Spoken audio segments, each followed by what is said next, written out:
మన పిల్లలతో కాకుండా మనం వేరే పిల్లలతో కొంచెం ముద్దుగా వాళ్ళని చూసుకున్నా, వాళ్ళకి ఏదైనా పెట్టినా మన పిల్లలు ఎంత జెలస్ ఫీల్ అవుతారో కదా! కిందన అక్షయ అని పాప ఉంటది. తనని తీసుకొచ్చి నా ఒళ్ళో కూర్చోబెట్టుకున్నాను మార్నింగు. అక్షయ నువ్వంటే నాకు చాలా ఇష్టం అనేసి ఇలాగా తనని ఒళ్ళో కూర్చోబెట్టుకొని పట్టుకుంటే, మా పాప కళ్ళల్లో నీళ్ళనమాట. నీళ్ళు తిరగడం స్టార్ట్ అయిపోయినియి. అర్థమైపోయింది ఫీల్ అయిపోతుంది అనేసి. ఇంకా అలా ఉంచానమాట. ఇంకా ఏడుపు ఆపుకుంటుంది అలాగా. తనని ఇంకా సరే అక్షయ కిందకెళ్ళి ఈవినింగ్ వచ్చి ఆడుకోండి అని చెప్పేసి పంపించేసాను.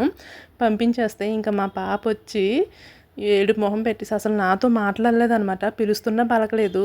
ఎందుకే పిలిస్తే పలకట్లేదు అంటే, "ఎళ్ళు నీకు అక్షయ అంటే ఇష్టం కదా! నాతో ఎందుకు మాట్లాడతావు? నాతో ఏం మాట్లాడకు" అనేసి అంటుందనమాట. భలే ఫీల్ అయిపోతారు అసలు. వాళ్ళు అలా ఫీల్ అయినప్పుడు ఇంకా ఇంకా ఏడిపించబుద్ధి అవుతుంది నాకైతే. భలే ముద్దుగా ఉంటారు వాళ్ళు అలాగా అనేటప్పుడు. అంటే మన ప్రేమ మన పిల్లలకే తప్ప ఇంకెవ్వరికీ ఉండకూడదు అన్న ఇది ఉంటుంది చూసారా, అది నిజంగా చాలా బాగుంటుంది. నాకైతే భలే ఇష్టం. కాసేపు దాంతో ఆడేసానమాట. అండ్ ఇది వచ్చేసి నేను మొన్న వెజిటేబుల్ బిర్యానీ కావాలి అనేసి అంది పాపకి లంచ్కి ప్రిపేర్ చేశానమాట. ఇది ఫుల్ వీడియో కావాలి అంటే నేను పోస్ట్ చేస్తాను, నాకు కామెంట్ చేసి చెప్పండి. అన్నట్టు ఈరోజు చంద్రగ్రహణం ఒకటి ఉంది.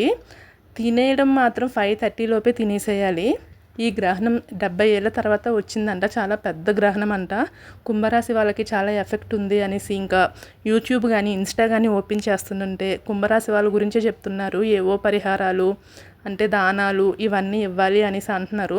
మనకే ఇంట్లో పొజిషన్ బాగోక ఉంటే ఈ దానాలు ధర్మాలు చేసే అంత ఇది మనకి ఎక్కడుందో చెప్పండి. ఏం కాదు, చక్కగా స్నానం చేసి దీపం పెట్టుకొని దేవుడి దగ్గర కూర్చొని లలిత సహస్రనామాలు, కనకదార స్తోత్రాలు ఇవన్నీ చదువుకొని మనసు నిండా దేవుణ్ణి తలుచుకొని ఉండండి. అదే సరిపోతుంది. అంతా దేవుడే చూసుకుంటారు.